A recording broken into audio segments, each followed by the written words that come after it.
ఇక్కడికి విచ్చేసిన మీ అందరికీ ముందుగా ధన్యవాదాలు చెప్పుకుంటూ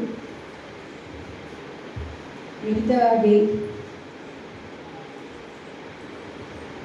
మాటలు వాక్యాలు పదాలు ఇదేమైనా అనుకోండి, అవి కామన్గా మన మ్యూజిక్ సభాస్లో మాట్లాడిన మాటలు ఫార్మాల్గా చెప్పేవి నాకు చెప్పడం ఇష్టం లేదు.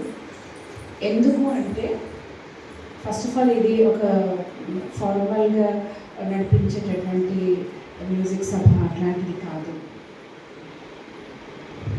దానికన్నా ప్రయర్ ఏంటంటే గాయత్రి గారు పేరు అంటే గాయత్రి గారైనా మనం కంచి కామకోటి పీఠంలో పరమాచార్యుల వారిని నడిచే దైవం ఉంటాం. అందులో సంగీతంలో మనం ఎంతో అదృష్టం చేసుకున్నాం కాబట్టి నాకు చిన్నప్పటి నుంచి మా అమ్మగారు నాకు అట్లాగే పరిచయం చేశారు ఈవిడ్ని. నాకు ఇప్పుడు నా అంతటా నేను తెలుసుకొని నేను మీతో చెప్పేది ఏంటంటే, పరమాచార్యుల వారిని ఎలా అయితే మనం నడిచే దైవం ఉంటామో, ఇప్పుడు ఇప్పుడు కాలంలో ఈవిడ అక్కడ మనకి ప్రత్యక్షమైనటువంటి సరస్వతి మూర్తి.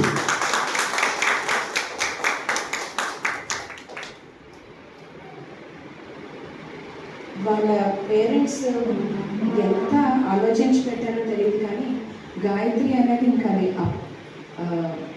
అదేమంటాము అప్ టు కోర్ అనుకోండి, దానికి సరైన పదం నాకు తెలియదు, కానీ ఆవిడ ఆ పేరుని అవునా, ఆవిడ పేరు గాయత్రి వసంత శోభ అంట, ఆవిడ పూర్తి పేరు. సో ఆ గాయత్రి అన్న పేరు పెట్టినందుకు ఆ ఇన్స్ట్రుమెంట్ ఆవిడ వీణని ఎన్నో ఉన్న ఆవిడ వీణని ఆవిడ దగ్గరికి రావడం, అది అమ్మవారి కృప. లేకపోతే ఇంకో ఇన్స్ట్రుమెంట్ నేర్చుకునేవచ్చు, లేకపోతే గాత్ర విద్వాంసులు అయి ఉండొచ్చు. ఇంకొక విషయం ఏంటంటే చాలా బాగా పాడతారు, ఎక్సలెంట్ వాయిస్, చాలా స్వీట్గా పాడతారు. మీ అందరికీ ఇవాళ చూశారు కాబట్టి, చిన్నపిల్లలు చాలామంది తెలియదు కాబట్టి చెప్తున్నాను. నేను వీణ పట్టుకోవడానికి, నేను వీణ వాయించడానికి, ప్రతిరోజు నేను ప్రాక్టీస్ చేయడానికి మా అమ్మగారు ఈవినింగ్ నాకు ఫోటో చూపించేశారు. నా చిన్నతనం ప్రాక్టీస్ అంతా ఇప్పుడు ఈ సిడీస్ ఇంకా అప్డేటెడ్ వర్షన్స్ ఏవో వచ్చాయి, అవి కాదు. నా చిన్నప్పుడు క్యాసెట్స్. ఆవిడ వైజాగ్లో ఎక్కడ కాన్సర్ట్ అయినా మా అమ్మగారి గురించి అందరికీ తెలిసిందే. వైజాగ్లో ఏ ఆర్టిస్ట్ ప్రోగ్రామ్ అయినా అమ్మగారు అంటే మన పెదకృష్ణ గారు మొత్తం క్లాస్ స్టూడెంట్స్ అందరినీ వేసుకొని వెళ్ళేవారు. సో వైజాగ్లో మిగతా మ్యూజిషియన్స్ తన కొలీగ్స్, తన ఫ్రెండ్స్ అందరూ అనేవారు, కోడిపిల్లల్లో వేసుకొస్తారంటే స్టూడెంట్స్ అందరినీ తెచ్చి. సో ఒక ఆర్టిస్ట్ అక్కడ పాడుతుంటే అమ్మ కింద కూర్చొని, అమ్మ చుట్టూ స్టూడెంట్స్ అందరూ ఉంటే వాళ్ళు పాడే రాగం ఏంటి, వాళ్ళు ఎలా హౌ దే ఆర్ డెవలపింగ్, ఒక ఆలాపన చేస్తుంటే ఒక ఫ్రేజ్ అయ్యాక నెక్స్ట్ ఫ్రేజ్కి ఎలా వెళ్తున్నారు, హౌ దే ఆర్ డెవలపింగ్ అనేది ఇక్కడ తన నెమ్మదిగా చెప్తుంది. ఇందువల్ల వాళ్ళు ఆ ప్రయోగం వేశారు అని. సో అదొక లెసన్. ఒక ఆర్టిస్ట్ వచ్చి అక్కడ పర్ఫామ్ చేస్తున్నారంటే లెసన్.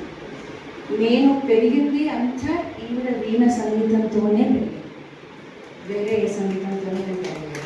వినిపించేవారు అమ్మ, మిగతా వాళ్ళ ఆర్టిస్టులు మేడం గారికి చెప్పినట్టు పెద్దవాళ్ళందరూ విన్నాము. బట్ మెయిన్ ఫోకస్ ఈవిడ. అందుకని ఈవిడ ఇప్పుడు వాయించలేకపోవచ్చేమో, దేవతలు అలా నిత్యం అలా వాయిస్తూ ఉంటాం కదండి. సో ఈవిడ ప్రత్యక్షమైనటువంటి సరస్వతి మూర్తి. వాళ్ళు ఎంతో అదృష్టం చేసుకుంటేనే కానీ ఆవిడతో మనమందరం ఇవాళ ఇలా మూవ్ అయ్యే ఇది మనకి కలగడానికి కూడా అమ్మవారికి మన మీద కూరుకున్నట్టే లెక్కని నేను భావిస్తున్నాను. లేకపోతే మనం అన్నీ ఉన్నా కూడా మనం ఏవో అడ్లు ఆటంకాలు వచ్చి మనం కలవలేము ఇలాంటి వాళ్ళని. సో మేడం, మీకు నేను పాదాభివందనం చేయడం తప్ప no words actually. we all are very much blessed అండి. మేడం సినిమా సాంగ్స్లో ఫిలిమ్స్లో అంటే మన అందరూ అశ్వత్థమ్మ గారు అని పెద్ద music director, film music director. వారి అమ్మాయి నేను, వాళ్ళ అమ్మగారు కమలా అశ్వత్థమ్మ అని ఆవిడ చాలా గొప్ప మహిళా విద్వాంసురాలు. సో ఫిలిం మ్యూజిక్ డైరెక్టర్ కాబట్టి వాళ్ళ నాన్నగారు ఫిలిమ్స్లో వాయించడం అనేది ఓకే. ఆవిడ స్పెషలైజేషన్ ఏంటంటే ఫస్ట్ అది ఒక స్పెషలైజేషన్ అనండి, రెవల్యూషన్ అనండి, వాట్ ఎవర్ యూసీ. మీరు ఇప్పుడు వెళ్ళి మీరు యూట్యూబ్లో సర్చ్ చేసిన అప్లోడ్ చేశారు కదా ghazals. Nobody can play on any instrument ghazals. ఎందుకంటే గజల్స్ అనేటప్పటికీ, హిందుస్థానీ అనేటప్పటికే మెయిన్ అక్కడ మనం ఇక్కడ ఈ లెక్కలు, తాళాలు, లెక్క మీద మనం ఎక్కువ ఫోకస్ చేస్తాం కర్ణాటక మ్యూజిక్లో. హిందుస్థానీ మ్యూజిక్ వాళ్ళు నాదం సస్టైనిటీ మీద ఎక్కువ ఫోకస్ చేస్తాం. అది నేను ఢిల్లీ యూనివర్సిటీలో మ్యూజిక్ ఎంఏ చేసినప్పుడు నాకు అర్థమైంది. వాళ్ళు సా అనేది ఒక అక్షరము ఒక 3-4 నెలలు చెప్తారు వాళ్ళు. మనకి ఇక్కడ పిల్లలు సంగీతం జాయిన్ అయిన దగ్గర నుంచి సెకండ్ డే నుంచి కౌంట్ చేస్తుంటారు పేరెంట్స్ అందరూ. మళ్ళా సల్లీస్వరాలేనా, మళ్ళా సల్లీస్వరాలేనా, మనకి అంతా కలిపిపోతే 7 స్వరాలే. సో జన్మ కాదు, ఎన్ని జన్మలు మన సంగీతంలో ఉన్నా మనం అనాల్సింది ఆ 7 స్వరాలే. సరిగ్గా పదిహేను ఉంటాయి ఎన్ని జన్మలు చేసినా. కానీ వాళ్ళు మేడం జస్ట్ రియల్ షాక్ అంటే మీకు తెలియంది కాదు, సా శృతి పట్టేంత వరకు రీకి వెళ్ళేవారు కాదు ఢిల్లీ యూనివర్సిటీలో. I just real shock. అంటే అంత ఫోకస్ వాళ్ళు నాదం మీద ఇస్తారు, నాదం మీద అంత ఫోకస్ ఇస్తారు. హిందుస్థానీ మ్యూజిక్లో నాదాన్ని అంత ఇంపార్టెన్స్ ఇస్తారు కాబట్టి సస్టైనిటీ ఎక్కువ ఉంటుంది మనకి. అలాంటిది గజల్స్ వీణ కాదు, వీణ ఎందుకు కాదు చెప్తాను తర్వాత. వైలన్ మంచిగా ఎక్కువ కంటిన్యూటీ ఉండేటటువంటి బేసికల్గా అంటే ఇన్బిల్ట్ మాత్రం సస్టైనిటీ ఉంటుంది వైలన్లో. వీణలో ఏమో చిత్ర వీణలో మెట్టులు ఉండవు, వీణకి మెట్లు ఉంటాయి, వ్యాక్స్ మీద పెట్టే మెట్లు. దాని మెట్టు వల్ల ఏమవుతుందంటే నాదం కట్ అయిపోతుంది. తర్వాత ప్లకింగ్, రెండు కూడా నాదాన్ని కట్ చేసేది. అలాంటి రెండు ఒక స్టోన్స్ అని చెప్పచ్చు, హార్డ్ స్టోన్స్ రెండు, ప్లకింగ్ అండ్ ఫ్రెట్. దాని మీద నాదం సస్టైన్ చేయడం చాలా కష్టం. ఇది మైక్లీ ఇది కాదు నేను మాట్లాడేది, సహజంగా నాదం ఉండాలి కదా. మనం ఏం వాయిస్తే అవి ఎన్హాన్స్ చేస్తాయి ఈ ఎక్విప్మెంట్ అంతా. బట్ మన చేతిలో ఒరిజినల్గా నాదం అనేది ఉండాలి కదా సస్టైన్కి. అలాంటి గజల్స్ అంటే అసలు ఎంత లాంగ్ నోట్స్ ఉంటాయి. ఒక్కొక్క స్వరము it takes 1 minute 40 seconds 60 seconds అట్లా వెళ్తూ ఉంటుంది కదా. గజల్స్ మీరు అంటునే ఉంటారు. మేడం ఈ ఇంటర్వ్యూలో ఒకసారి మీరు మీకు గులాం అలీ గారు అంటే చాలా ఇష్టం అని చెప్పి గులాం అలీ గారి గజల్స్ అన్ని ఆవిడ కొన్ని పిక్ చేసి ఆవిడ she's the first women to play on veena all the ghazals. Some of the ghazals Ghulam Ali. Ghazals అంటే నాదం సస్టైనిటీ ఒకటే కాదు, అది ఫ్రాక్షన్ ఆఫ్ ఎ సెకండ్లో కొన్ని ఒక 3-4-5-6 స్వరాలు పలికించేటటువంటి గమకాలు ఉంటాయి అందులో. That is the beauty of ghazals. అప్పటి జనరేషన్లో గులాం అలీ గారు, మీరు అందరూ వినే ఉంటారు గులాం అలీ గారి గజల్స్. ఆయనవి వాయించడం అనేది ఇంపాసిబుల్, మానవతరం కాదు. అందుకే నేను ఈవిడ్ని సరస్వతి మూర్తి అంటాను. షీఈస్ ద ఫస్ట్ ఉమెన్ అండి. ఇప్పుడు మీరు యూట్యూబ్లో సర్చ్ చేసిన దొరుకుతాయి, మీరు పంపించండి, చూపిస్తాను. సో